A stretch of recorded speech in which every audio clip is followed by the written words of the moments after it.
tingnan yung panahon, no? Kahit sa loob ng bahay, mainit. Kaya ngayon, gagawin natin, maglilinis tayo. 2,000 years later. Linis tayo ng kwarto.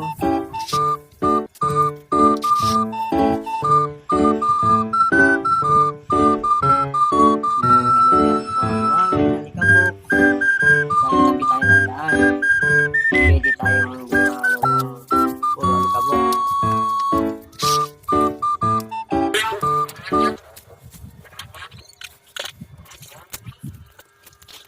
Gusto mo magpalinis dyan, baka gusto niyo magpalinis.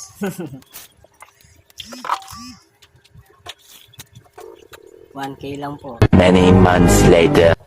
Sa salas. Pati na rin po yung mga salasin ng benang ko. Gusto na rin po para malinis. Na. Sa loob ng bahay.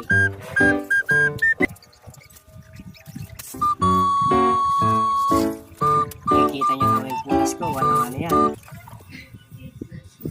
A few moments later. Yun nga, yung pinagpunasan natin guys, huwag natin basta-basta itapon. Pandilig natin sa harap ng bahay para yung lupa, mawala yung init, presko.